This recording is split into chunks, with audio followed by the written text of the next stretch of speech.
Hey there, it's Sarah from Roxy Creations. I just thought I'd show you a journal that I've been working on for myself.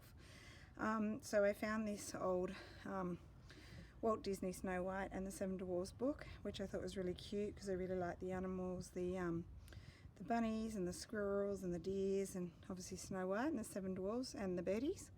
And so I decided that I wanted to make it into a journal for myself. Okay, so what I've done is I've pretty much kept the front cover as it was. I didn't want to ruin that. I might do a bit of a sealant on it so it doesn't get wrecked. And then on the side here I've used a piece of vintage tablecloth, and on the back I did a slow stitching piece. So all these fabrics are really old ones. Some of these I got from people I follow on Instagram. This one I got from a lovely lady called Lisa Mattock, who has she goes on lots of trips overseas to like France. She's currently there at the moment, and I bought like a scrap pack with I think this one and this fabric here. This is an old one I bought from a lady called Melanie Hill on Instagram. I'm pretty sure I got this one from my sister Rachel, and this one I think came from Lulu Retro, which was a present from my sister. I'm not sure about this one. This was a scrap piece of like a doily with some lace around the edge, and I just got a scrap sort of slow stitching kit. This is some vintage, like a grain sack type of fabric. Vintage buttons. These yo-yos are from Melanie Hill as well, purveyor of modern textiles, or vintage textiles I think she's called. I'll put the link. She's in Australia, so if you're in Australia, she's a good one to keep an eye on. She gets really cool stuff. I like these ones because they're actually quite small. The other ones I've got from her are much bigger. And then I did slow stitching in different directions all over it, which is just a running stitch for anyone who doesn't know what slow stitching is, like a cantha style running stitch. And then I just did a little bit of embroidery. I got this sort of little kind of semi-copied a pattern that I saw on a piece of work on Pinterest.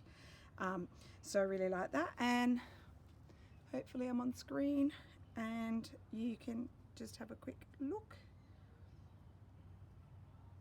It's quite fun making the piece. The inside's really plain.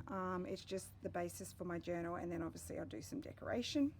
So I've put some scrapbooking paper on the inside, and all I've done is really plain pages. There's no sort of interesting pockets or anything. So a vintage children's book. I do plan to do some sort of interesting pocket, maybe some lace, not sure yet. Children's book. This is from a wallpaper book that I found really cheaply, and because it wasn't big enough, all that I've done is I've put some scrapbooking paper down the middle, and then you'll see there's another side later on. I think we all probably recognize where that one comes from. This one I got from Sarah from the Mushroom Market in one of her paper packs. This was a really old, beautiful book that I found at an antique market. It's actually got a little tear, which I'll probably just collage something on the back.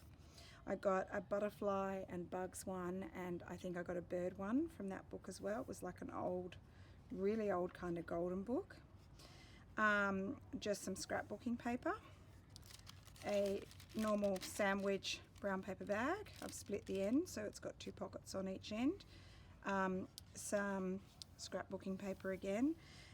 This is the inside cover of a shell where they gave out bird cards at the gas station, service station we call them in Australia, servo in Australia, and it's just the front sort of page for the book where you collected bird cards. This was one of my favourite books when I was little. I've actually decided to take it apart. I loved the illustrations in this book. I remember reading this when I was little. We got it in a little store in a place called Berrima when we were down at our country place, and it just had really sweet little illustrations, so I've popped that in there. The other side of the bird book, I just really like that illustration. I don't think I'll cover too much of that up. The scrapbooking paper, sandwich bag. Okay, this is the other side of the bird book. Okay, so the opposite sides of the pages. Tried to pick out the ones with the beautiful images that I love. That will become a pocket. This one, I'll just move it over so you can see, is basically a fold out of 2 pages from a vintage children's book. I'll probably turn that into a pocket, and then that'll be like a flip. That would be the plan.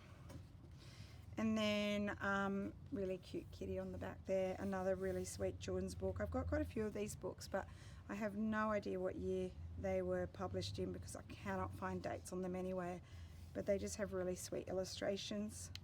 Some old music paper, some scrapbooking paper again. I will turn that into a pocket. This book I found in the council cleanup where people put out their old rubbish and the council comes around and collects it, and people just throw out books, and I like to go around looking for the old ones. This book is the funniest book. It's called Perfect Behaviour. It was published, it would have been the first decade of the 1900s. I've got the date in the book, and it gives you the most funny advice. It's got rules on what to do when courting someone and how to behave at a wedding and how to behave on a train. There was one particular one that I liked that said that a mother had done the wrong thing because she'd given her child a boiled egg and a banana on the train, and that was inconsiderate of the other passengers. She would have been better to give him some slices of a peach, which I thought was funny advice. Oh, here we go. Sorry, 1922. Okay, some more scrapbooking paper. This, oh, I just love that paper. That is just one of my favorites. This was a book about sort of trims and ribbons and braids and things, and the cover I thought was really great. And then I love the borders, and then I'll probably plan to cover up the inside there. Some really old grid paper, which I think this one came from Sarah from the Mushroom Market. Some more book pages with the pretty birds in the middle, and I love the eggs as well. And then we've got all the opposite sides. So this is where I put some scrapbooking paper, and this was out of a book. I've actually got 2 issues of this, so I pulled it apart. I just love the tea towel and how she's stitched on the teacups and the birds. So some of those kinds of things I won't cover up, I'll just leave them as a page. Children's book again, and into the 3rd signature. So each signature, I think I've put 10 pages. I don't know what that is. Cover that up eventually. So this was out of a garden book with lots of really cool garden illustrations. So I've got one here, put some scrapbooking paper, and I've got another one coming up. Another one I found in council cleanup on Shakespeare. So there's a lot of different info. This was a bag I got when I was over in Italy. I bought some things. It has this beautiful marbled paper on the top, and I just love the navy tone of the bag. Navy's probably one of my favourite colours. Old Polish music paper. I've put the front and the back of the Winnie the Pooh book with the map because I really like the map. And then this is Alice in Wonderland, some pages. Oh, this is some of the, I told you I got a butterfly and insect book. This is part of the bird book from the really old, they were kind of like golden books. Oh, here we go. They're not that old actually, 1958. Not as old as I thought. I thought they were a bit older. Some ledger paper, I'm pretty sure from Sarah from the Mushroom Market.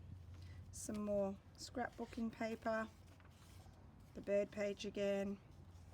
Alice in Wonderland. The back of the Winnie the Pooh map.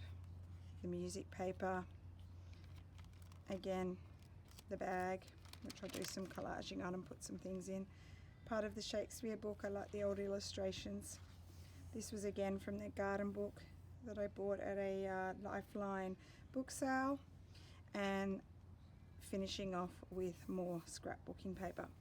So it's pretty plain on the inside. I haven't done much. It's just the basis for my new journal. I do like the way the covers turned out, especially the back. I was thinking of maybe putting something there where it could be like a flip, so it's a bit interesting.